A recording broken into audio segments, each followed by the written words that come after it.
Gloire à Dieu. Soyez les bienvenus à notre sondée des Écritures d'aujourd'hui. Le Seigneur nous amène encore à étudier sa parole. C'est cette parole-là qui est la lumière, qui est la directive, et c'est elle qui nous amènera au ciel. Ce jour-ci, nous voyons encore le Seigneur nous a donné une grande opportunité d'écouter sa parole. C'est celle que nourrit l'âme et nous prépare pour son avenir. Nous allons prier. Père, nous te bénissons, te glorifions, nous t'exaltons pour cette opportunité que tu nous as donnée d'être ensemble et d'écouter ta parole. Nous prions, Seigneur, ce que tu en as pour nous.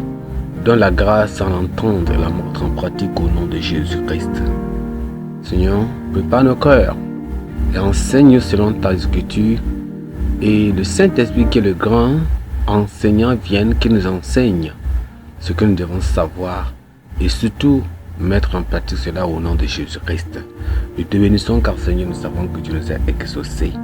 Au nom précieux de Jésus, nous avons prié. Amen. Aujourd'hui, par la grâce de Dieu, nous sommes dans notre étude pour entamer l'étude nouveau sur le chapitre 21. Nous voyons que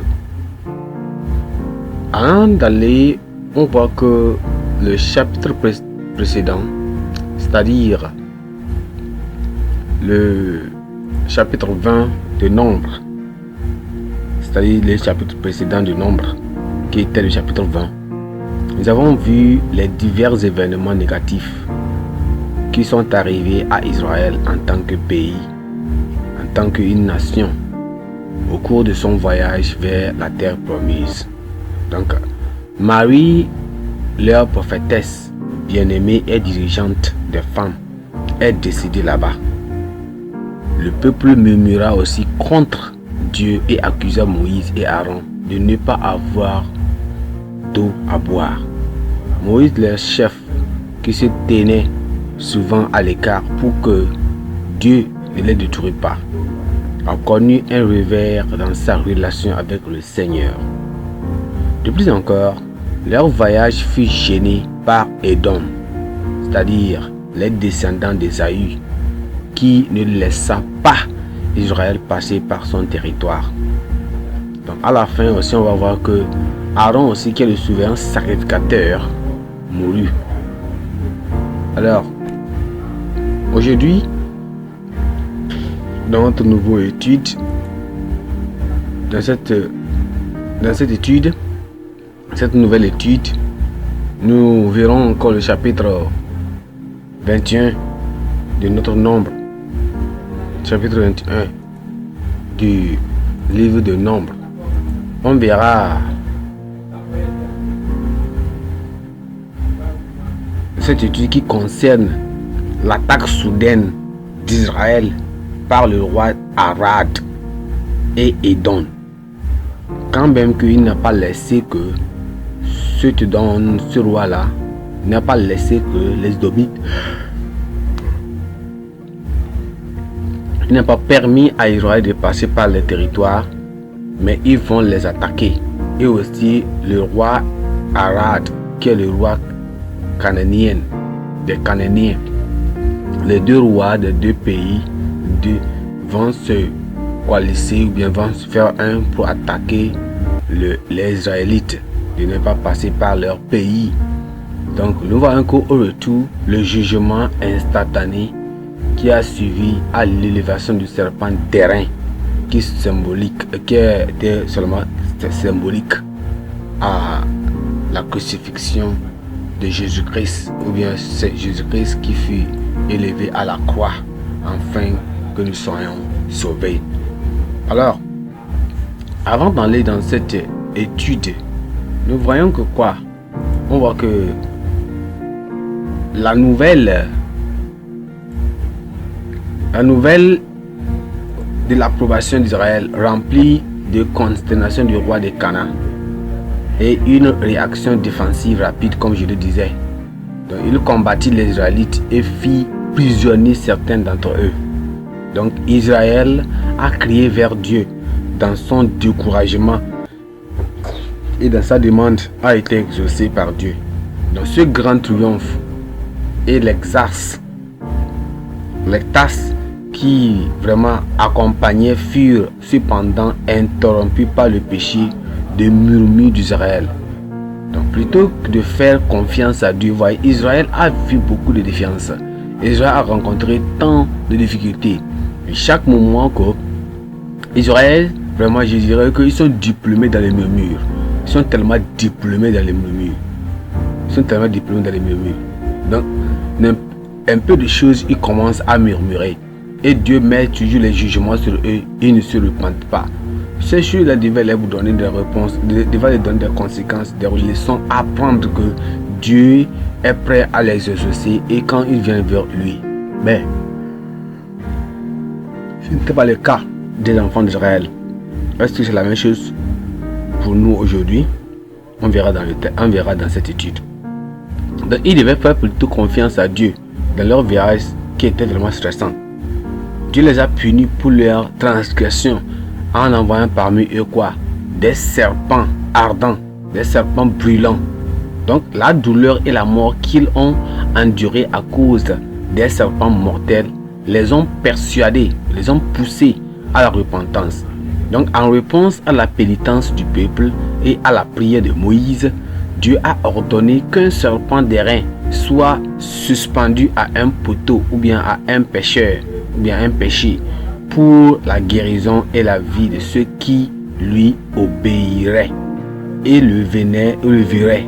Donc comme cette étude le relevera ou bien on reverra, ce serpent d'airain préfigure quoi? Une solution permanente promise au problème du péché de l'homme selon Matthieu chapitre 1 le verset 21. On peut voir aussi Genèse chapitre 3 le verset 15. Donc quoi? Les enfants d'Israël, ou bien les Israélites, ont continué leur voyage après leur péché de murmure a été pardonné. Donc ils ont continué et ils ont conquis quoi? Les nations ennemies. On verra quelles sont ces nations ennemies qu'ils ont conquises. Ils ont détruit leur ville et ils sont s'emparés de leur terre. Donc tout cela continue le cœur de cette, ou bien constitue quoi? Le cœur de cette étude que nous verrons aujourd'hui. Alors pour bien entendre ou bien comprendre cette étude, nous allons lire notre texte dans le Nombre chapitre 21. Nombre chapitre 21, nous lisons à partir du verset 1. Nombre chapitre 21, verset 1. La Bible dit que quoi?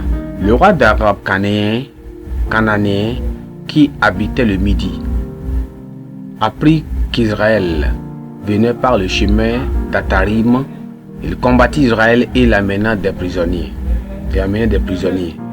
Alors Israël fit un vœu à l'Éternel et dit: si tu livres ce peuple entre mes mains, je dévorerai ces villes par interdit. L'Éternel entendit la voix d'Israël et livra les Cananéens.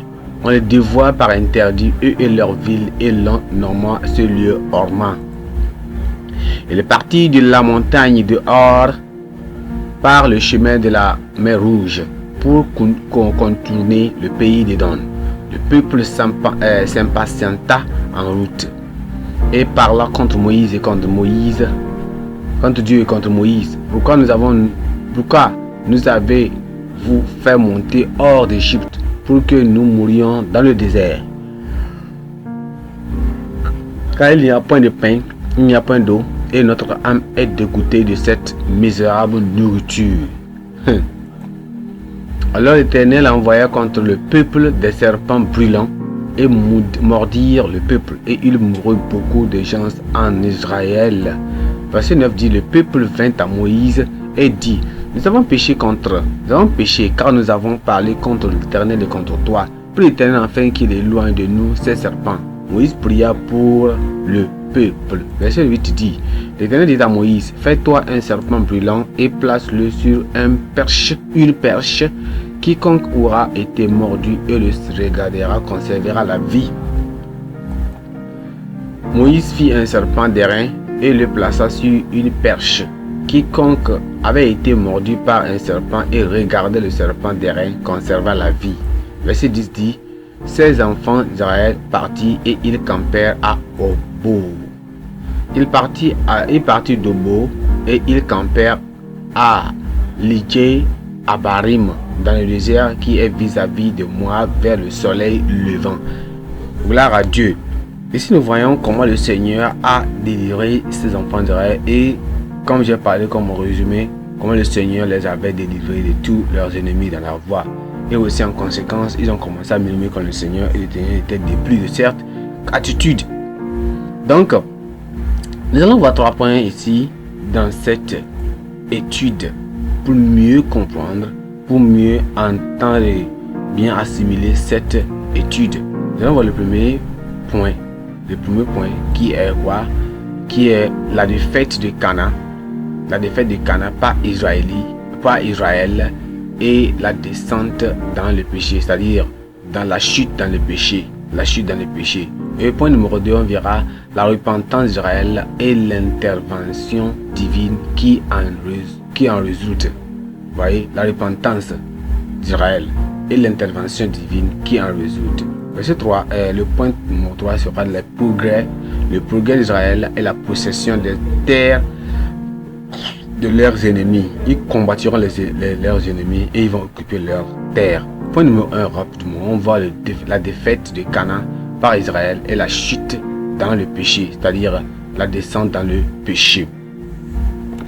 Regardons dans notre texte de lecture que nous venons de lire ici, notre texte, Nombre chapitre 21, le verset 1, il dit, le roi d'Aram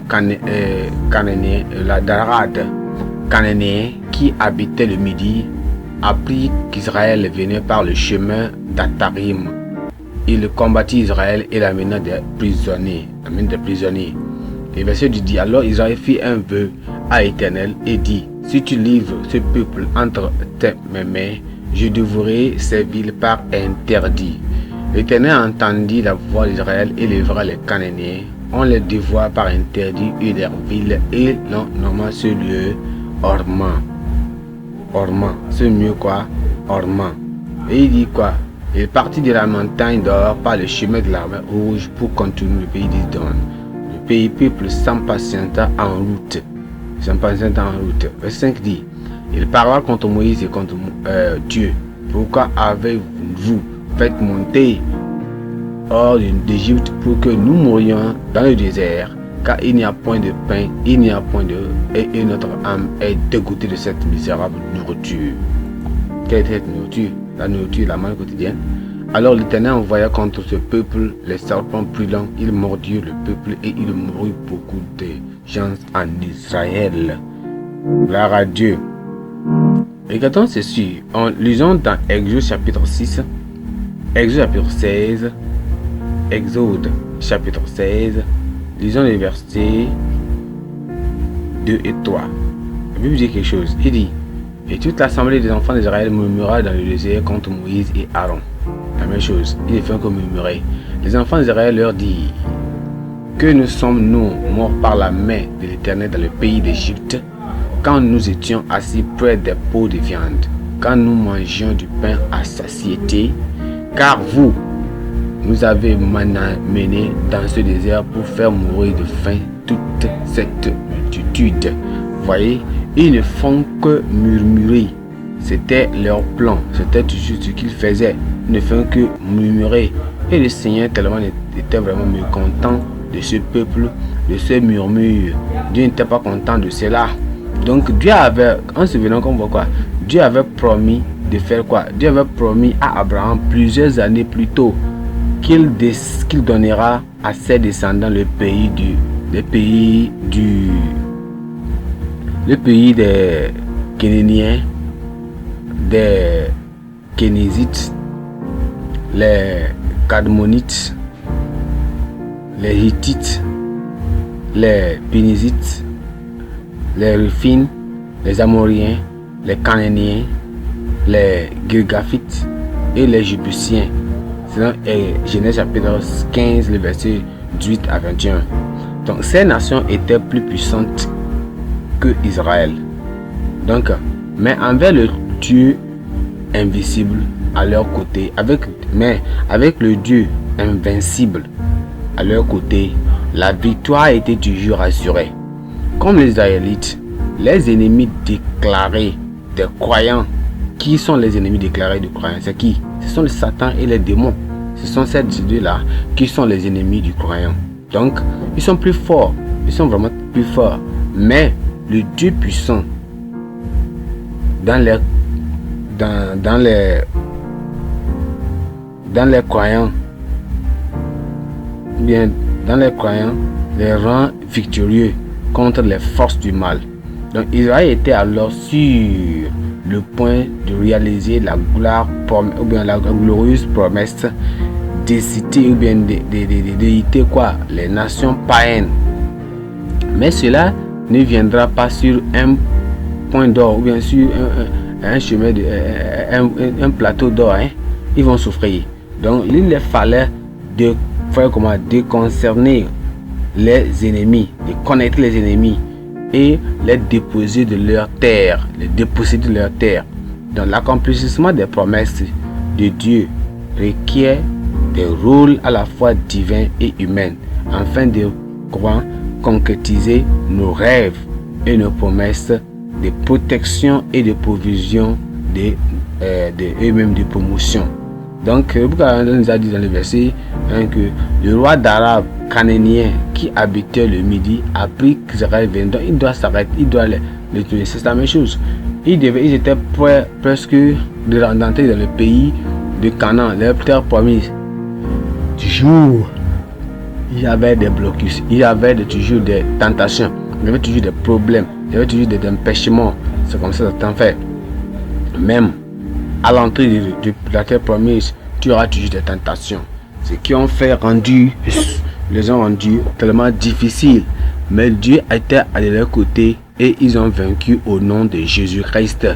Nous voyons que à travers cela, Dieu les demandait de continuer à prier, de continuer à servir le Seigneur, quel que soit parce que Dieu les a dit qu'ils vont faire comment? Ils vont faire la guerre et ils vont vaincre toutes ces personnes-là, toutes ces nations païennes-là, parce qu'ils devaient posséder cette terre. Donc, on voit que Israël fut sans aucun doute pris un dépourvu par le roi intimidé. C'est pourquoi il réussit à faire captiver certains d'entre eux. Il les a pris sans aucun... Il ne savait pas. Vous voyez? Cela signifie quoi? L'exhortation adressée aux croyants d'être sobre et vigilant. Cela ne veut dire que quoi? Nous devons être sobres parce qu'il a pris Israël à l'improviste. Il ne savait pas. Israël ne savait pas et il les a attaqués. C'est ça qui a fait qu'il a pris certains d'entre eux captifs. Cela nous montre selon surtout 1 Pierre chapitre 5 le verset 8 et 9 que nous devons être veillants. On doit veiller, prier, d'être sobre parce qu'on ne sait pas quand comment Satan viendra. Satan n'est pas heureux quand le peuple de Dieu est heureux et fait des progrès. C'est pourquoi il essaie de faire de jeter des pierres d'achoppement et même d'inciter des agents à leur voler leur joie. Il est encore cependant réconfortant de savoir que de telles attaques n'ont aucun effet sur les chrétiens vigilants, priants et confiants. Israël a convoqué Dieu dans sa détresse et a fait un vœu. Il a dit cela. Donc il a répondu, Dieu a fait quoi? Il a répondu à leur prière et a transformé leur captivité en conquête. Donc les Cananéens qui jusqu'alors s'étaient révélés plus forts furent vaincus et leur ville détruite. C'est une confirmation de la promesse de Dieu, comme Dieu l'avait dit dans Psaume chapitre 50 verset 15 que qui invoquera et qui invoque moi au jour de la détresse, il dit invoque-moi au jour de la détresse et je te délivrerai. C'est une promesse. Je te délivrerai et tu me glorifieras. C'est la même chose quand ils ont invoqué le Seigneur, Dieu les a aidés à vaincre les ennemis. Ils ont glorifié le Seigneur, ils ont chanté des chants pour glorifier le Seigneur. De la défaite des Cananéens par Israël, nous apprenons ce qui suit. On apprend quoi? Qu'est-ce que nous apprenons premièrement? Premièrement, on apprend que quoi? Les promesses de Dieu ne peuvent jamais faillir. Ainsi, les enfants de Dieu peuvent pleinement lui faire confiance pour accomplir tout ce qu'il a promis. Voyez, non? Deuxièmement, on voit quoi? Un croyant peut subir un revers temporaire, c'est-à-dire des problèmes, des difficultés, des défis temporaires. Vous savez pourquoi on dit temporaire? Parce que ces problèmes-là sont pour un moment. Ils vont partir, ça va finir. Mais cela ne signifie pas que Dieu l'a abandonné. Cela ne dit pas cela. Les gens disent que pourquoi ce pasteur-là, pourquoi ce là, pourquoi ce chrétien-là, pourquoi cet enfant de Dieu-là a en temps de secours avoir ces problèmes. Ça veut dire qu'il a péché ça. Ça veut dire que son Dieu l'a abandonné. Non, non, non, jamais. Ils ont dit la même chose que à Job. Ils ont dit que c'est un pécheur. Son Dieu l'a abandonné. Non. Nous savons que notre Dieu est toujours là-bas avec nous. Oui. Donc on voit que troisièmement, les obstacles ne sont pas des panneaux d'arrêt, mais des lignes directrices. Ce sont des lignes directrices. C'est-à-dire que quoi? Un obstacle sur le chemin d'un croyant peut simplement être de lui apprendre une meilleure approche pour atteindre ses objectifs. C'est ça qu'on doit savoir cela. Et quatrièmement, on voit que quoi? La prière est puissante. La prière est puissante. Nous devons prier. Cela nous amène à prier. Quand cela est arrivé aux enfants, ils ont prié. Donc tout est possible aux chrétiens qui peuvent prier et faire confiance en Dieu pour quoi? Pour tout ce qu'ils cherchent. Donc lorsque un chrétien prie et il cherche quelque chose auprès du Seigneur et il prie, le Seigneur promet de faire quoi? De lui aider. Le Seigneur va les aider. C'est ça qui est vraiment important, que lorsque nous prions, le Seigneur il est fidèle de nous écouter et d'entendre nos prières. Donc cela aussi m'emmène quoi? On va avoir tous nos bénédictions que le Seigneur nous a promis à travers la prière. Cinquièmement, on voit Cana peut être comparé au domaine de l'évangélisation. Le domaine de l'évangélisation, comment? Cana peut être comparé comme un domaine de quoi? D'évangélisation. Pourquoi je dis cela? Parce que quoi? Tout comme Israël n'a jamais abandonné face à l'opposition d'eux-mêmes, en tant qu'un gagneur d'âme, il ne doit jamais abandonner les personnes, les villages, les villes qui réalisent quoi? Qui résistent à l'évangile. Avec la prière, la foi et la persévérance des personnes s'inclineront. Les gens là vont s'incliner, ils vont donner, ils vont relâcher devant notre Sauveur et lui permettront de gouverner et de régner dans leur vie. C'est ce que nous devons faire. On continue à prêcher la parole de Dieu. Donc Cana, ils n'ont pas laissé. Donc continue jusqu'à la fin, jusqu'à ce que ils ont gagné cet territoire. Gloire à Dieu. Alors, on voit comment le Seigneur a fait et le Seigneur a amené il a amené quoi? Israël, malgré leur murmure, ils sont repentis, ils sont venus au Seigneur et le Seigneur les a sauvés. Gloire à Dieu. Point numéro 2, on voit la repentance d'Israël et l'intervention divine qui en résulte. Après qu'ils sont repentis, quelle a été l'intervention de Dieu? Qu'est-ce que Dieu a fait avec eux? Regardons un peu dans notre texte d'étude dans Nombre chapitre 21, lisons à partir du verset 7 à 9. 7 à 9. La Bible dit, le peuple vint à Moïse et dit, nous avons péché contre eux. Nous avons péché, car nous avons parlé contre l'Éternel et contre toi. Puis l'Éternel afin qu'il éloigne de nous ces serpents. Moïse pria pour le peuple. Voyez, c'était une repentance sincère. C'était une repentance sincère.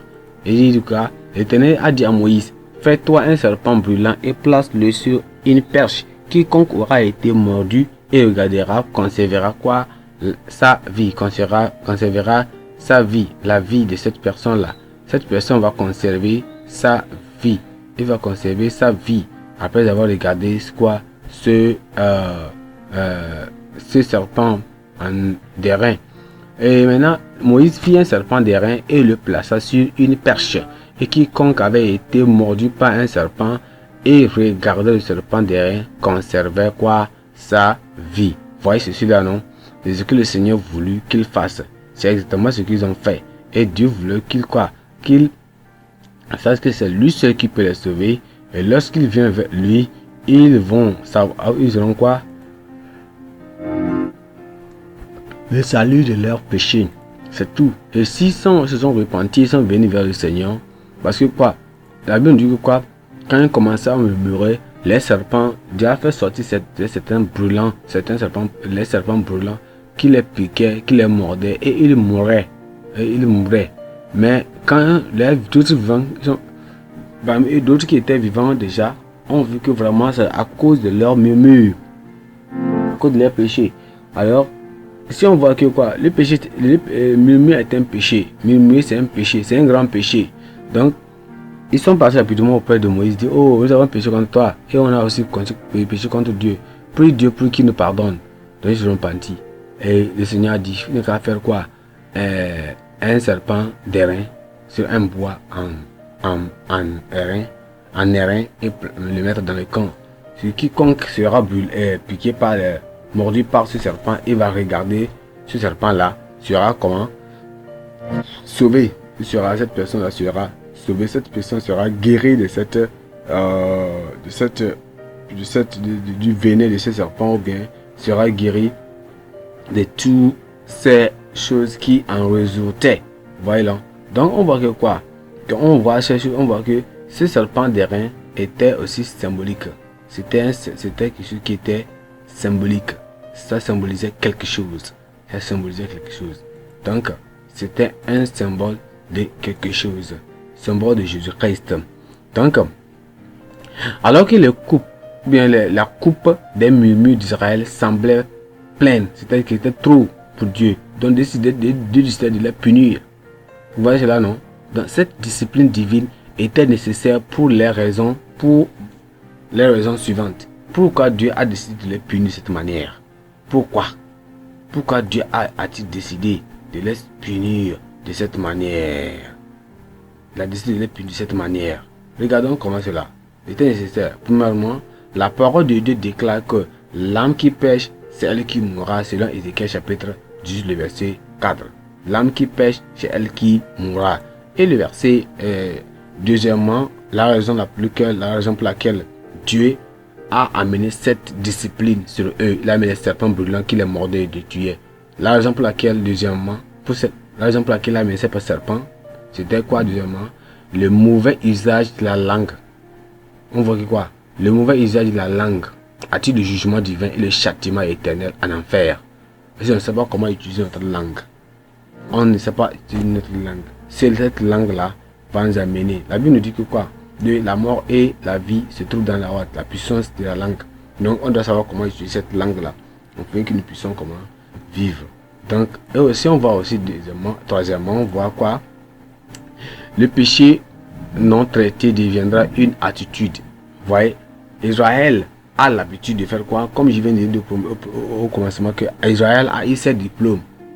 Il a un doctorat dans les murmures. Ils sont diplômés dans les murmures. Tellement diplômés dans les murmures. Tellement diplômés. N'importe quelque chose un peu, il commence à murmurer. C'est l'attitude d'Israël. Donc, les enfants d'Israël avaient l'habitude de murmurer et cela devait être comment? Corrigé. Et ce que Dieu a fait pour les corriger en cela. Alors, quatrièmement, quoi?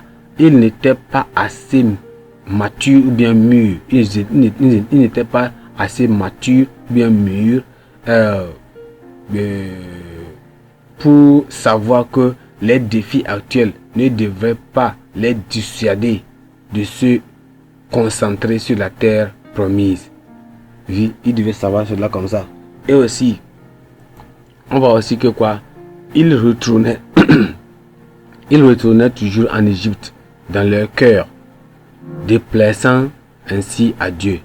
Toujours, chaque moment, toujours un petit problème qui arrive, ils veulent retourner. Il fait qu'on fait réfère à Égypte, leur pays de certitude, leur péché, pays de péché.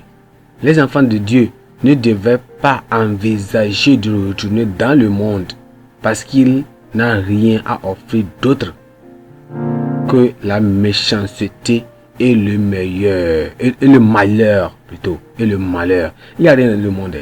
Il n'y a rien là-bas.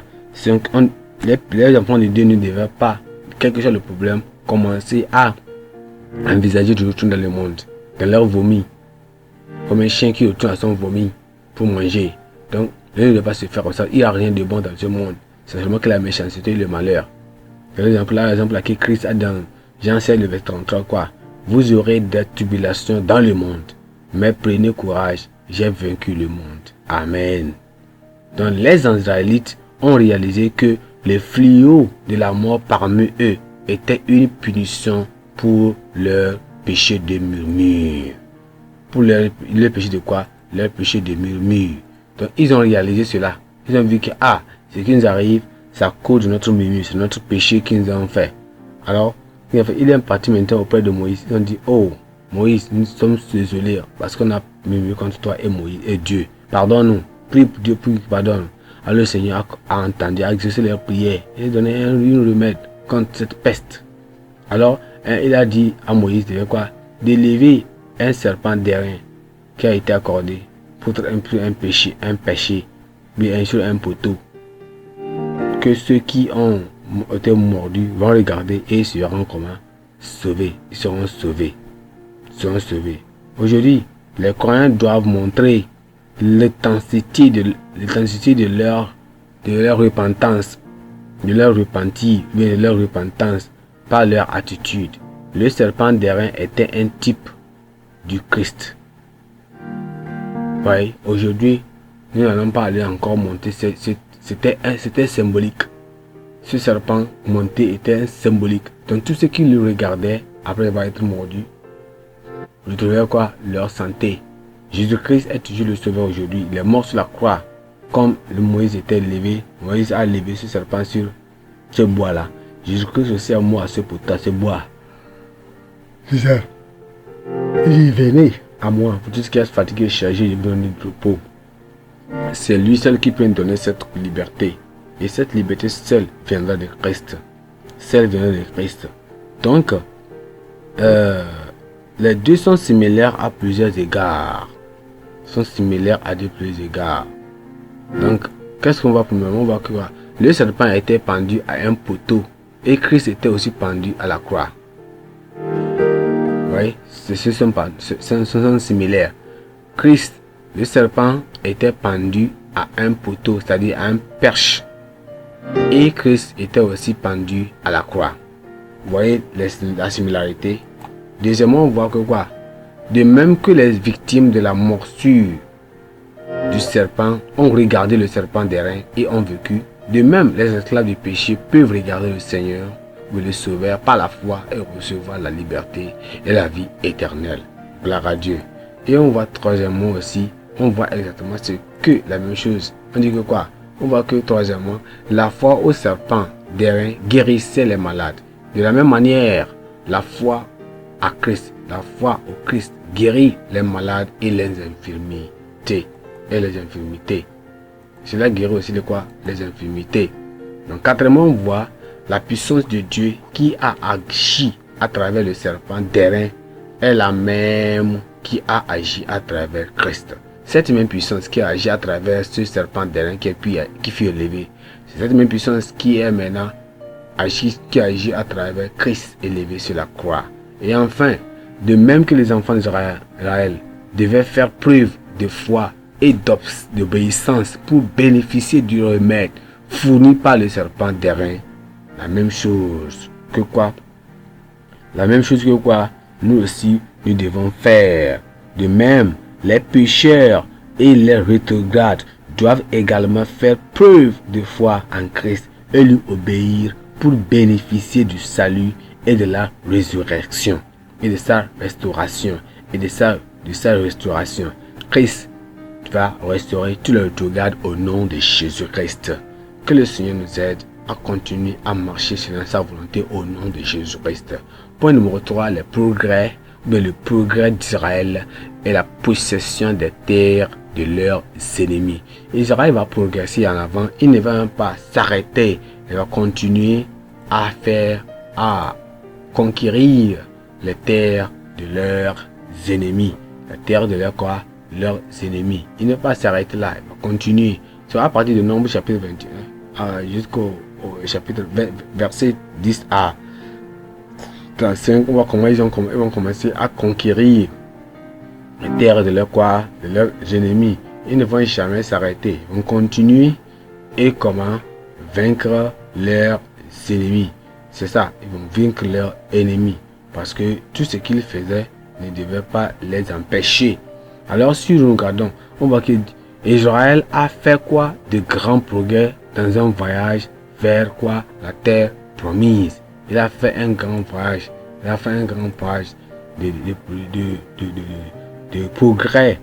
Il a après sa rencontre avec le serpent d'airain qui lui a sauvé la vie. Ils se déplacèrent et campèrent à Obo, de la Idjebarim vers puis la vallée de Zareb. De l'autre côté de Amon, à Ber, à Matana, et même à Nathanaël, à Balmon, jusqu'au sommet de Fisga et de Bacha. Par exemple, à il nous a dit dans, il dit quoi? Et il fit attendre Ber. Biher, c'est le point dont l'Éternel dit à Moïse, rassemblez le peuple et je leur donnerai de l'eau. Alors Israël chanta ce chanson, disant, poussez au puits, chantez. Vous voyez, ils ont commencé à pousser des cris, ils ont commencé à chanter le Seigneur. Donc qu'est-ce que nous voyons ici? On voit que quoi? Les croyants sont habitués par Dieu. Les croyants sont habitués ou bien habilités par Dieu à progresser. Ils sont vraiment, Dieu les a dit de faire continuer à faire comment? À continuer le travail spirituel sans entrave après leur véritable rencontre avec Christ le Sauveur. Donc on doit continuer à travailler le Seigneur. On doit continuer. Après qu'ils ont rencontré beaucoup de choses dans leur voyage, ils ont vu beaucoup de batailles, beaucoup de problèmes dans leur vie, mais ils ne se sont pas tués. Ils ont continué jusqu'à qu'ils ont eu quoi? Combattu tous leurs ennemis. Combattu tous leurs ennemis. Donc on voit que quoi? De cette étude, de ce point-là, nous voyons que quoi? Premièrement, tu as parlé à Moïse de rassembler le peuple afin de pouvoir lui donner de l'eau. Donc Dieu dirige son peuple par l'intermédiaire de son chef parce qu'il n'est pas et ne peut pas être l'auteur de la confusion. C'est ça. Il ne peut jamais être. Donc, il dirige le peuple par l'intermédiaire de celui qu'il a choisi. Deuxièmement, on voit que quoi? Bien que Dieu ait fourni l'eau, voyez, les gens devaient creuser pour en profiter. Ils devaient creuser. Oui, les croyants qui croient que les mains, sans accomplir un travail légitime, ne peuvent pas jouir de la plénitude des bénédictions de Dieu. Pour ne pas être paresseux, nous devons travailler. C'est en travaillant que Dieu va bénir. Dieu a dit quoi? Il bénira quoi? Les fruits de nos mains. C'est en travaillant que Dieu va bénir nos fruits là. Si on se lève le matin, on dort sur le lit, on ne va rien faire. Tu dis que tu ne fais que prier, ça ne va jamais. La main ne peut jamais tomber du ciel. Il faut te lever, aller faire quelque chose, travailler. C'est en cela que Dieu fera comment? Dieu va bénir les œuvres de ta main.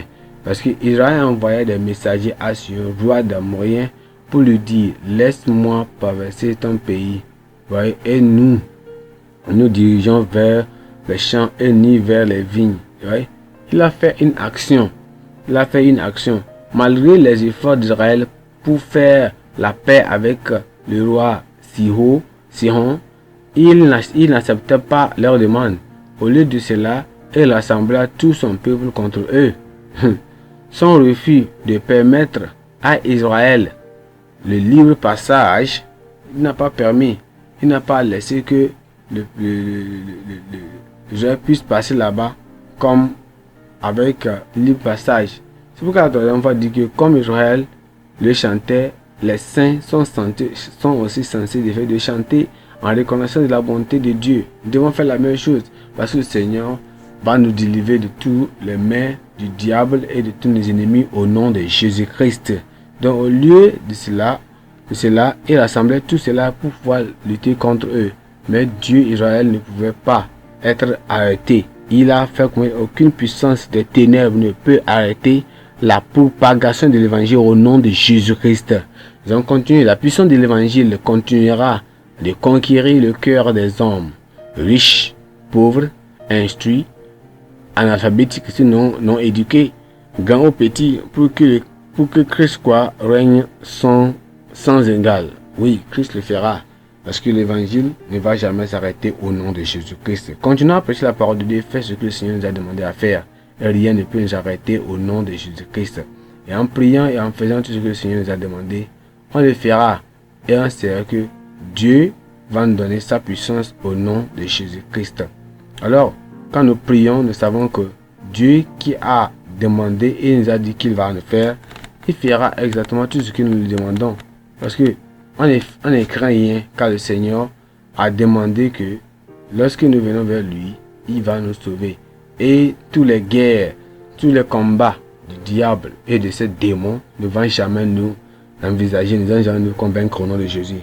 Satan ne lâche jamais son combat contre les chrétiens. Par conséquent, les croyants ne devraient pas aussi chercher le repos. Il est confortant de savoir que tout comme Israël a progressé dans son voyage et a possédé ses ennemis, cette terre, ses enfants, les enfants de Dieu, la même chose, les enfants de Dieu sont également inébranlables, inarrêtables et accompliront tout ce que Dieu a couru ou a conçu pour eux. Tout comme Dieu a dit à Moïse de ne pas craindre le roi de Bassan, de la même manière, il dit aux chrétiens de ne pas craindre. Gloire à Dieu. Je ne vais pas craindre au nom de Jésus. Je vais continuer jusqu'à la fin de finir mon travail, jusqu'à ce que le Seigneur lui-même va nous aider et le Seigneur Dieu de nos côtés, nous vaincrons au nom de Jésus-Christ. Gloire à Dieu. Aujourd'hui, nous voyons comment les murmures n'ont pas été bien pour les enfants d'Israël et aussi le Seigneur a utilisé le serpent d'airain. Le serpent d'airain ici, c'est Jésus-Christ, Jésus qui est à la croix.